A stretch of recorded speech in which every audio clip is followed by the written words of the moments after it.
The numbers always told the truth. That was the one thing Yara had spent 26 years learning in a house that had no use for her. Ledgers didn't lie, people did. She was thinking about that, absurdly, as her step-aunt Rowena pushed her forward through the concrete stairwell of a parkade in downtown Vancouver, the smell of exhaust and standing water rising through the levels. It was February, the kind of February that gets into your coat and stays there, cold in the seams. "Stand up straight," Rowena said. "You look like something I found on the curb." Yara didn't answer. She'd stopped answering Rowena's instructions somewhere around the third winter. She'd spent sleeping on the fold-out cot in the back office of Rowena's restaurant chain, balancing books that were supposed to look healthy while Rowena skimmed the top off every deposit. 3 restaurants, 2 sets of accounts, one girl who knew exactly where every dollar actually went. That, apparently, was the problem. The man waiting at the bottom of the stairwell was not what the word Syndicate had prepared her for. She hadn't been told much, only that Rowena owed money, that Rowena had a solution, and that Yara should keep her mouth shut. The man was tall, dressed in a dark overcoat that fit the way expensive things fit when the wearer has stopped caring about impressing anyone. He had a scar running from below his left ear down into the collar of his shirt, pale against the shadow. He wasn't looking at Rowena. He was looking at Yara, his expression the same as a contractor assessing a foundation. Methodical, with no apparent feeling about what he found. 2 men in dark clothing stood behind him, still the way people get when stillness is part of the job. "This is her," Rowena said, her voice rising into the register she used for bank managers and city inspectors. Bright, confident, faintly eager to please. "Yara. She's been running the financials for all 3 locations. Good with numbers. You'll find her useful." The man, Morrow, she would learn his name in the car, still didn't look at Rowena. He kept his gaze on Yara. Flat grey eyes, eyes that had processed a great deal and stopped registering most of it as remarkable. "How much of Rowena's accounting have you handled?" he asked. His voice was rougher than she'd expected, not loud, worn down by years of not needing to raise itself. Yara looked back at him directly, all of it, both sets. She heard Rowena pull a sharp breath beside her. Good. Morrow's expression didn't shift. He glanced at the man to his left, who pulled a sealed envelope from his jacket and set it on the concrete divider. Rowena snatched it before the man had finished the motion. 60,000, Rowena said, already backing toward the stairs. "That clears everything, right? We're clean?" "You're clean," Morrow said. "Don't come back to the Granville game. Next time we're not this accommodating." Rowena looked at Yara once, just once. There was something moving behind her eyes, not guilt. Rowena had no real architecture for guilt, but something. Recognition, maybe, that the word for what she was doing existed, and that it was a short word. Then she turned and went up the stairs, and her footsteps faded, and Yara was standing in the concrete dark with a syndicate boss and 2 men who got paid to remain invisible, until they weren't. "Get in the car," Morrow said. She got in the car. The drive north took 40 minutes. Through streets Yara knew, past the edges of neighborhoods she'd grown up adjacent to, close enough to see, never close enough to belong. The vehicle was warm. The warmth was, in that particular moment, the first uncomplicated thing anyone had offered her in recent memory. She sat with her hands in her lap, her bag wedged between her feet, watching Vancouver's light streak through the wet windows. Morrow rode in the front. He didn't speak, didn't turn to look at her. He read from his phone with the focused attention of someone who had learned through painful repetition that delegation is expensive. The property when they arrived was not what films had taught her to anticipate. No iron gates, no brutalist concrete. It was a large cedar-clad house on the water past West Vancouver, designed to look like it had always been there, like the trees had arranged themselves into rooms over decades. Inside, warm amber light, clean floors, the quiet of a place that had been built to last. A woman named Greta, compact, matter-of-fact, in her 50s, showed Yara to a room on the 2nd floor with a window facing the inlet. There was a bed, real quilts on it. "Breakfast is at 7, Greta said. Mr. Morrow gets his coffee first. Don't touch the main hall thermostat. What am I actually here to do? Yara asked. Greta paused at the door. He'll tell you in the morning. But the locks on this property are mostly about keeping people out, not in. She studied Yara for a moment. Thought you should know that. She left. Yara sat on the edge of the bed and watched freighters move through the dark water below. She'd been traded. That was the honest word for it. Exchanged by her step-aunt to cancel a gambling debt, because Yara knew too much and cost too little, and that particular combination had always made her inconvenient in Rowena's world. She should have been terrified. Instead, she was exhausted, and faintly, almost resentfully grateful that the room had a window. Rowena's back office had not. She lay down without undressing. The water moved. She slept. Morrow was at the kitchen table at 6:15, with a mug and a tablet propped against a stack of folders. He was wearing a dark sweater. Reading glasses sat on the table beside his coffee, and he took them off the moment he heard her step in the hall, a quick private reflex that seemed to embarrass no one more than him. "Sit down," he said. She sat. He pushed a folder across the table without looking up. Inside, financial statements, 3 companies, each with a particular kind of tidiness she recognized from Rowena's books, the tidiness of something that had been arranged rather than corrected. "Tell me what you see," he said. Yara read for 4 minutes. He didn't prompt her. "These 2 entities share a receivables cycle," she said, setting her finger on 2 columns. "Same 32-day clearing lag, same rounding pattern. That only happens when both payments route through one common account. They're registered as independent, but they aren't." She turned to the 3rd file. "And this one is filing HST on figures that don't match its declared revenue. Someone's still running it against older numbers. Probably hasn't corrected the shell since 2021. Morrow looked at her for a long moment. Not the contractor's assessment from the parkade. Something measured. "My accountant retired," he said, abruptly. How abruptly. He took an encrypted hard drive and 11% of a holding fund when he left. The words were flat. The temperature in the room didn't change. Federal audits in 6 weeks. 3 shipments clearing customs next month that require documentation that currently exists in no coherent form. Yara set the folder down, and Rowena told you I could fix that. Rowena told me you were a liability she needed to offload cheaply.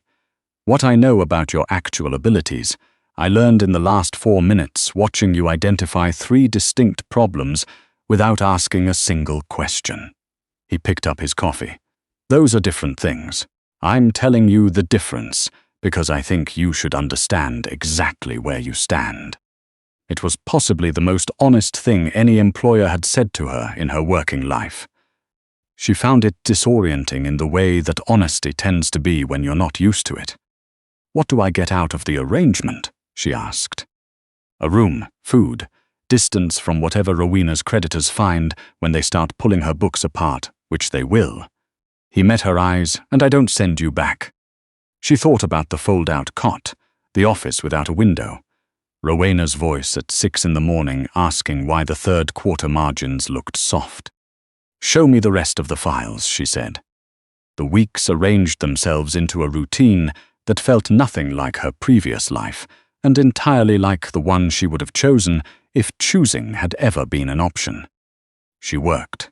The previous accountant's files were a disaster. Ghost vendors, mismatched entries, a shell company structure so layered she spent 3 full days mapping it before she touched a single number. She worked at the kitchen table first, then Morrow moved her into the study, where the light wasn't better, and the connection didn't drop when the dishwasher ran. He came and went. Meetings she wasn't part of. Calls taken in other rooms. Sometimes he appeared in the study doorway, looked at the progress on her screen without asking questions, and left again. It was the most respectful professional treatment she'd ever received, which said something she tried not to think about too directly. The first real conversation happened at 11 at night, and it started because she found something she hadn't expected to find. It was buried in the receivables for one of the logistics arms, a payment pattern, steady as breathing, moving small amounts into an account she hadn't built and couldn't identify. The sums were deliberately below threshold. Individually, they were unremarkable, but the timing was wrong. It didn't match any vendor schedule she'd constructed. Someone was running a patient, slow drain. She walked down the hall and knocked on his office door. "Come in." He was at the desk. The scar below his ear caught the lamplight. He looked up and for a fraction of a second, barely there, quickly recovered. His expression registered something other than blankness. Mild surprise that she'd knocked rather than waited until morning. "There's a secondary withdrawal pattern in the Harmon account," she said, setting her laptop on the edge of his desk and turning the screen toward him. "It isn't your former accountant. It started 14 months ago. It's still running." Morrow leaned forward. His reading glasses were on the desk. He didn't reach for them. He read the figures without them, which meant he understood them well enough to not need to enlarge the text. The silence stretched. 14 months, he said. "The individual amounts are small, but I can show you the cumulative total." "How much?" She told him. The number was not small. He sat back. His hand went flat on the desk. The way hands do when a body is managing something the face is not going to show. "You're certain?" "I've traced it through 4 layered accounts. It terminates at a numbered company registered in Alberta. I haven't identified the signatory yet, but I can." She paused, then said it plainly. "I know your organization's account structure well enough now to cross-reference access logs against withdrawal windows. If the person doing this is inside your operation, I'll find them." Morrow looked at her, not the measured assessment from before. Something longer, something that felt uncomfortably, like being actually seen. "Do it," he said. It took 5 days. The name she found was his head of logistics, a man called Pratt, who had been with the organization for 9 years and had been skimming with the patience of someone who expected to do it forever. She told Morrow on a Thursday morning, with the North Shore Mountains finally visible through the study window for the first time in a week. She laid it out cleanly, with documentation, the way you present a finding that the numbers have already settled. He listened without interrupting. When she was done, he was quiet for a long moment. "You could have used this," he said. "Against me, you could have built yourself an exit with it. You didn't." "I thought about it," she said. That was honest. "I know." "You know because you would have thought about it too." "I know because anyone sensible would have." He looked at the folders on the desk beside her, at the color-coded tabs she'd made from post-its because the stationery order wasn't until next week. "Why didn't you?"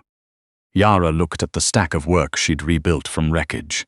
Because an exit built inside someone else's system only works until they notice it. Then it becomes a trap. She looked back at him. "I'm tired of other people's systems. I wanted to build something that was actually sound for once." The silence in the study sat there without threatening anything. "The audits are in 4 weeks," he said eventually. "I'll be ready." "I know you will." He stood, paused in the doorway. "There are signing authorities on 3 of the holding accounts that need to be updated. I'm adding your name to them." He left before she could respond. She sat with that for a long time, in the quiet cedar house above the dark water. The confrontation with Pratt came on a Tuesday, and she had expected to be kept away from it, sent somewhere safe while the men conducted the men's business. Instead, Morrow told her, without explanation, to be in the boardroom at 2. There were 4 of them besides Morrow and Pratt. Senior men, the kind who wore their authority in how they held still. Pratt walked in last, and she watched his face in the second he registered the configuration of the room, watched him understand before a single word was spoken. Morrow set a printed summary in the center of the table. Her summary, let them read it. Pratt went through several colors quickly. "This is fabricated," he said. His voice was doing something strained and unconvincing. "She's been here 6 weeks. She doesn't have the full context for how." "The Alberta company," Morrow said.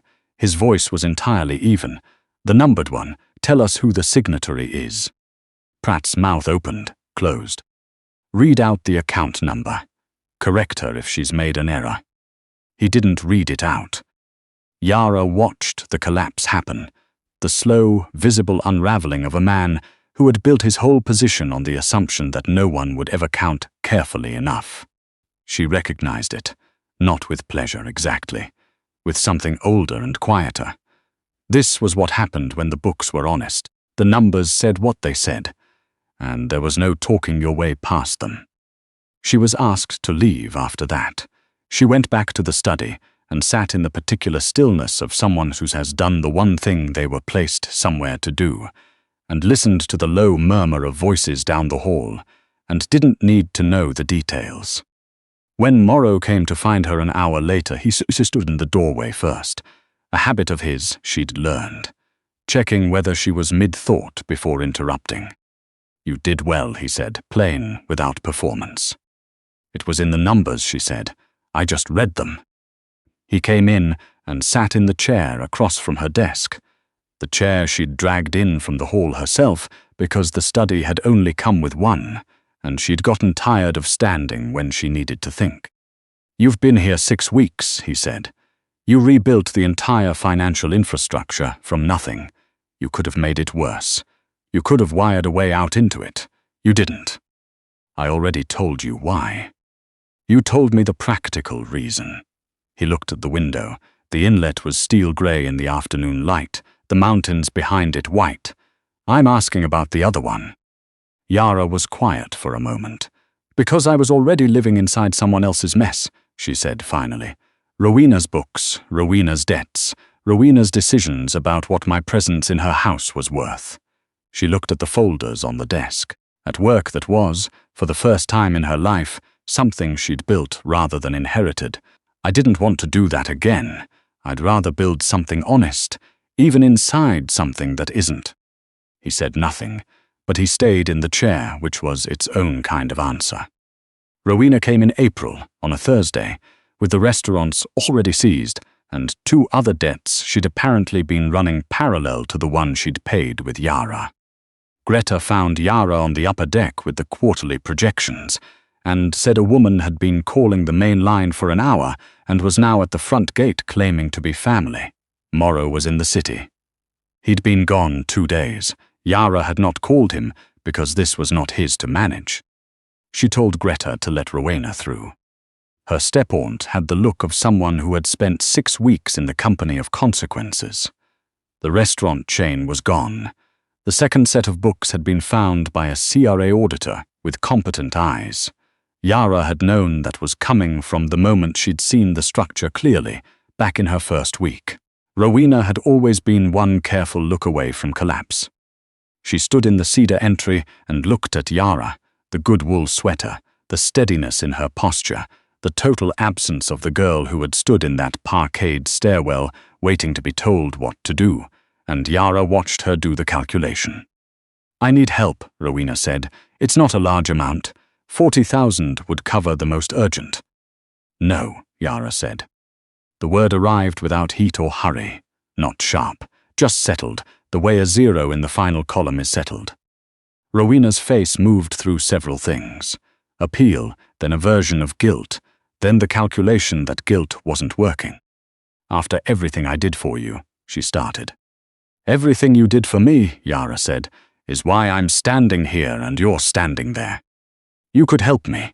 Look at this place, Yara. He clearly values you. One word from you." "It isn't my debt," Yara said. "You ran your accounts the way you ran them. The figures came due. I can't change that arithmetic, and I won't try." She looked at her step-aunt steadily. "That's the whole answer, Rowena. All of it." Greta appeared in the hallway, which was not a coincidence. Rowena left. Yara stood at the window and watched the gate close behind the car, and she waited for the guilt to arrive, patient and honest with herself about whether it was coming. It didn't. Not because she had become cold.